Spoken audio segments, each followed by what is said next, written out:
everyone, today I'm going to show you how to make this super simple and comfortable fall jacket. I think this is a great project for beginners that want something a little more challenging and could be the perfect holiday gift. For your materials, you will need at least 1.5 to 2 yards of fleece or your fabric of choice. I used 1.5 yards and I wear an extra small in most of my clothes. You'll also need matching thread, a sewing machine, scissors, a pencil, a tailor's ruler, and a regular straight ruler. An optional piece of material are some buttons if you'd like to add a closure. I say later in my video that I couldn't find buttons at the time of this video, but I'll be adding them later. Let's first start by going over the front and back panels. I grabbed an oversized cardigan with a button placket, buttoned it up, and folded it in half like this with the buttons on the inside. I basically made a giant rectangle by drawing a vertical line that is 1 inch wider than the widest part of the cardigan and squared it up at the neckline. My widest part was 10 inches, so I made it 11 inches. Then for the length, I made it 29 inches and added 2 inches for a hem. Here I have both my front and back panels done, but don't cut yours out yet until you add seam allowances. I will talk about the neckline later, so you can add seam allowances now and cut out the rectangles, then just cut out the neckline later. On the left is the back, and the top and right sides have 5/8 of an inch seam allowance. The left is cut on the fold, so it doesn't have seam allowance, and the bottom has the 2 inches that we talked about earlier. On the right is the front panel, and it has 5/8 of an inch seam allowance on the left, top, and right, and again the bottom has a 2 inch seam allowance like the back. To find your neckline, pin the front and back panels together along the side seam, leaving room for your arm to go through, and pin the shoulder seam. When you try it on, the center front corner will fold over a bit, so I made a crease and used that point on the long side to mark where my neckline will end. I used the crease on the shoulder to mark where my neck starts and used a French curve to make it a nice curved line. Then just add seam allowance and cut the excess off. So my neckline is 7 inches in from the side seam and it's 3 inches down from the shoulder seam. And then I also measured it. You can see the measurement right there. It's 5.5 inches. And for the back neck, now that we have the front neckline done, since this is 7 inches, you need your back to also be 7 inches for the shoulder. So I just measured 7 inches in from the side seam, made a mark, and then I just did 1 inch down from the center back and also made a mark, and I just kind of made a little curve. So that neckline, or the back neckline, is 4.5 inches. One other thing you should mark on your front and back panels are where the sleeves are going. The sleeves will start right up in these corners where the shoulder seams meet, and I believe I measured I measured a sweatshirt that I was wearing that had like a nice kind of baggy sleeve, and that was 8 inches. So I just made the sleeve mark 8 inches down from the top, and when I tried it on too, I did pin. You should probably mark that before you pin, but I pinned from the sleeve down, and then like I obviously pinned the shoulder seams together, and I thought that was enough for me to like put my arm in. And I was also wearing that sweatshirt, so which was like baggy, so if I want to wear a sweater with this, I'll know that a sweater will fit, because I know the armpit area can get really tight in a jacket sometimes. Okay, since we just spoke about the sleeve or the armhole, let's move on to the actual sleeve. So this does look a little short, and that's because part of the front and back jacket will be part of the sleeve because it's bulky. So I mentioned earlier that my sleeve on, like, say the front was 8 inches. So you have to double that because, you know, you have a front and a back. So my first line is here, which is the 8 times 2, which is 16. So the widest part, or where my shoulder is going, is 16 inches across. So then to get the length, I went back to my cardigan. I measured from the armpit to right before the cuff, because, you know, we're going to be making a cuff unless you don't want one. But I'm making a cuff. So I measured from the armpit of the cardigan, or right before the cuff, and I got that measurement. It's 16.5 inches for mine. And I knew I didn't want a 16-inch wide cuff, so I just went with 12 inches. I also measured another jacket, and that happened to be 12 inches for the like cuff area. So I had made a center line. So this is 8 inches in, and then that's another 8 inches. So I made a center line, and then since my cuff is going to be 12 inches, I just marked 6 inches out on either side. So now that we have the sleeve done, we can do the cuff, which is also super simple. So the cuff is just 12 inches, and then I wanted to do it I wanted to be able to just fold it over and sew it. So this is double the width and this is 4 inches. However, now I'm thinking I kind of want the cuff to maybe be 2.5 inches or 3 inches, because I noticed when I folded it in half, this is kind of a small cuff for like a bulky kind of jacket. So I might make it bigger. I just might add like a few inches, but that's basically how you make it. It's just the smaller width of your sleeve and then however wide you want it times 2. So moving on to the collar, I didn't cut this out yet because I had just drafted it and I wanted to show you guys what I did. So basically you need to measure the neckline of your front and back, which I'll show you again. So don't measure the seam allowance. You have to measure this line, and I have mine. My front is 5.5 inches and my back is 4.5 inches. So that gives me 10 inches, and I wanted it to just be like 3 inches high. It's kind of standard.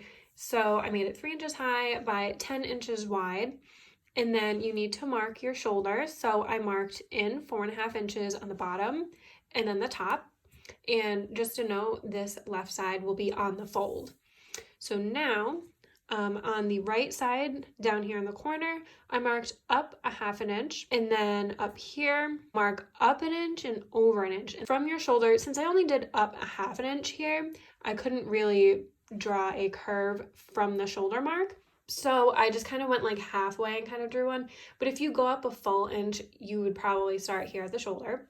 So I did that, and then I went from the shoulder that I marked on the top, and I curved that up to this mark that I made up here. And I just kind of connected everything. So when you add the seam allowance, I'll add the seam allowance and show you guys, but you're going to add it to like this line. So I'm going to add that and show you guys what it looks like. So I actually ended up redrafting my collar pattern because I think when I cut my back fabric on the fold, it was, because the fabric is pretty thick, it wasn't right up against the fold. Like say here's the fold, because the fabric is thick, I didn't put it right up against, so it gave me a little extra room. So my collar, or like my neckline, is like 1.5 inches, I think bigger. Could be the seam allowances. So anyway, I just redrafted the collar. Maybe you also might want to wait till the end. I don't know if that would help you guys or not. But yeah, so I redrafted the collar with the correct size. Mine is now 10.5 inches. And I also made mine straighter. I like the straighter one better. I don't really care for that curved one. I didn't think it looked really good. And I think I also, when I was serging the curved one, I cut off too much fabric on the knife part of my serger. So I'm just going to recut both of my collars. All right, so the last piece is the placket here. So what I did, I said earlier, you need to measure this new front seam, and I just kind of added that 2 inches anyway, because that's the hem. So I remeasured, so this isn't 29 inches anymore since we had to like cut 3 inches off. So you can actually just do that to 29 or whatever your length is minus however much you cut off up there. So I made my length, and because I want my placket to be 1.5 inches wide, I just doubled the width. So this is 3 inches and then seam allowance. And that's basically how I made the placket. And then this dotted line down the center is just the actual center front of the garment. These are the quantities you'll need to cut out of each piece.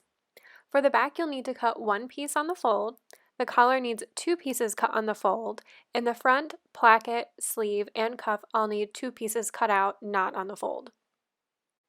So now I'm just cutting out all of my pattern pieces, and I actually realized recently that I prefer to only pin and cut one pattern out first before I pin like everything on, because then if I have lines like I'm pinning my next piece up against, if I have stuff like that, it all like matches up and I waste less fabric, if that makes sense. But yeah, little tip, don't pin everything, like make sure everything will fit on your fabric, like configure it, but don't like pin everything down at once, because then you waste fabric.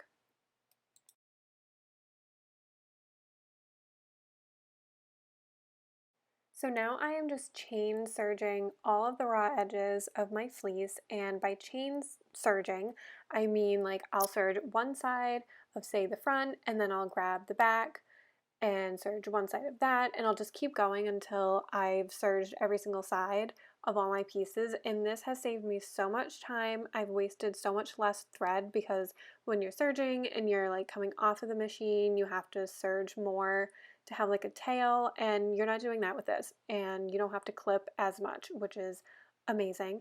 It's kind of confusing at first, but highly recommend if you don't do this.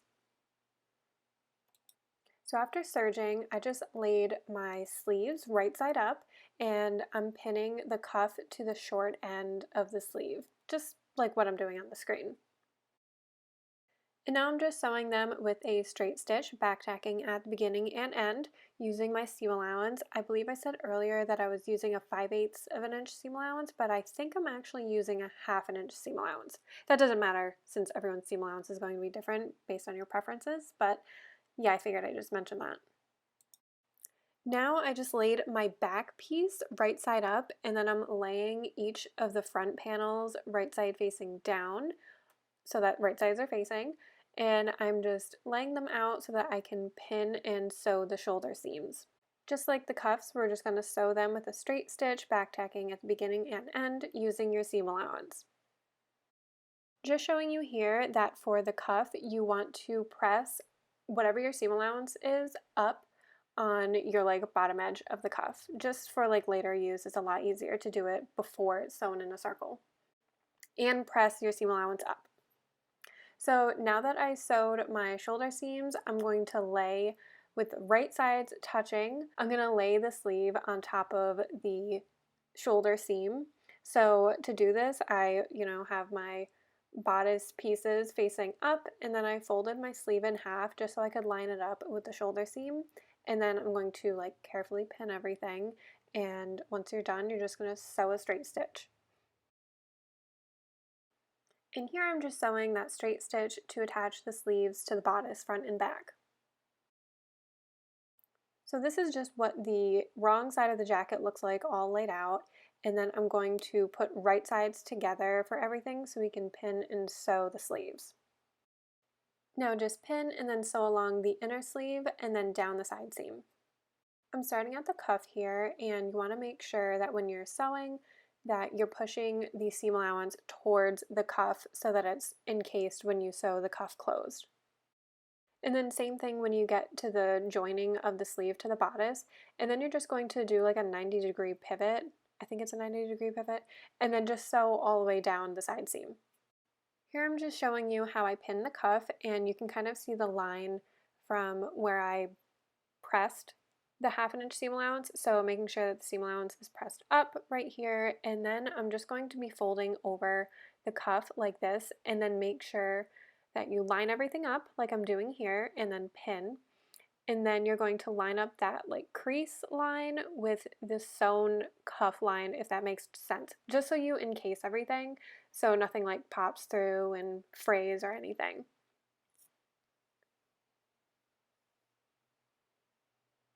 And then once you have that done, you have to just transfer the pins to the outside so that you can stitch in the ditch properly.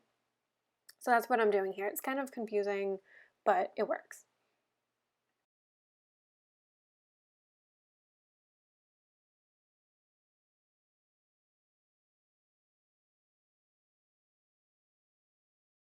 So you need to remove the accessory case so that you can put the sleeve cuff on your sewing machine. That's what I did here. And I'm just stitching in the ditch right now where I sewed the cuff to the sleeve. Lining the placket up at the top neckline, you're going to pin with right sides together and sew down those seams. And make sure that you don't have the extra 2 inches at the bottom, because I made that mistake. And then once everything's sewn, you're going to fold over and sew like this, if that makes sense. I don't know how to verbally explain it, but it's just so you can fold it back out and you have a clean edge on the top and bottom. Then, just like the cuff, we're going to stitch in the ditch for the plackets. I also just realized that I put a seam allowance here, but I'm going to cut that off because this is supposed to be on the fold, so I don't want to confuse you guys. I just realized I did that when I was about to cut my fabric. Okay, so I just serged my collar and I pinned, so I'm going to sew up the side, across the top, and then down. And I'm just going to be leaving the bottom open. So once you're done, remember to clip your corners like this, but make sure not to go all the way through so that you clip the thread. That would not be good. So then when you flip it back, this is what it will look like. And I'm thinking I'm going to top stitch. All right, so I finished the top stitching on my collar right here, and then I laid the side that I want to be facing up when I'm wearing it up, and then the back of my jacket, or like the right side of my jacket, is facing up as well. And then I just pinned the inside to the neckline. So this is a placket right here, and you can see I pinned all the way to the other placket. So I'm just going to sew that at my seam allowance and come back and show you guys what I'll do next. All right, so my collar is all sewn on. As you can see, it's all attached. Nice, it looks great. I tried it on. I'm so excited this is coming out so good. So now we're going to do some more of that stitch in the ditch action. So we have this flap that's open, and we're going to press or push all of this seam allowance up into here best you can, because I know like right here when I did it, it's like it's sewn into this, so I can just push that as much as I can. And then we're just going to, you know, lay this on top like we did with the cuffs. Okay, and then we're going to pin, and then what we were doing before, transferring the pins to the outside so that you can stitch in the ditch like we were doing previously, just like we did for the cuffs. So we're just going to repeat that process just so you can't see it, but on the inside you can. All right, so I waited until the very end to do the pocket, and I did that because I wanted to like see how it would look. I wanted to pin it on and figure out the size. Pin it 1 inch above the bottom, like above the hemline that I made, the stitching line, and then 1 inch from either side. And I also, let me show you the seam allowance. So this is it with the seam allowance. I have 1/2 inch on the side, bottom, and then the other side. And then for the top, I have 1.5 inches. And that's so it has like a really nice, like, I don't know, hem on the top, if that makes sense. And so yeah, I'm gonna do that. I'm also going to obviously serge the sides, and I'll just show you like how I guess you can sew it on. Okay, so I serged all of my edges, and I decided to go diagonal with my pocket. So what I did was I have my right side up, and my seam allowance for the top part is 1.5 inches. So with the right side up, I just measured, I folded this down and measured 1.5 inches and just pinned it. And then I'm going to sew just like a short little side seam on both ends at 1/2 inch, because that's what my other seam allowances are. So just sew your seam allowance on either side, and then remember to clip the corners and then fold it to the outside. So I'm going to do that for both of these and show you what it looks like. Right, so here's what that looks like when it's done. I just snipped the corners and then I flipped it right side out. So now what you're going to want to do after it's flipped inside out or right side out like this, you're just going to be folding the seam allowance in. And what I like to do, you're going to fold it in on both sides and then, you know, fold it. So first, after you have that all pinned, you're going to sew along here, probably above the serging line. So like right above that, just to like keep that closed, and it gives it a cute line across the front, a nice stitching line. And then what I like to do to make this easier, since I'll have all of this pinned, I just like to go around the whole perimeter, and just so it like closes everything up, and then it's a lot easier to sew onto the jacket itself. And then you'll have like a pre-made guide to sew it on, if that makes sense. So I forgot to film the part of me sewing the pocket on, but I just laid it on and I measured out the inch on either side. It does look a little closer to the side, but whatever. And then I just sewed around the 3 edges, and then to make it a little more sturdy, I sewed from here to here, and then I sewed a diagonal down. And then for the other side, I would sew from here to here and then sew a diagonal down. And that's the jacket. And I was going to put buttons on it, but I couldn't find any good buttons at my local craft store, so I'm gonna buy some online and put them on after. But You just basically have to space out how, like, depending on how many buttons you have, space out where you want them to go, and then make buttons and the buttonholes. So it's pretty self-explanatory if you know how to make buttonholes. But yeah, everything's all done. This is what the final jacket looks like. I hope you enjoyed this tutorial, and if you made one, please tag me on Instagram or TikTok at stevie.sews. For full written instructions, please go to my blog listed below in the description box. Make sure to leave me a like and a comment below if you enjoyed this video, and subscribe if you're new. Thank you for watching, and I'll see you in my next video.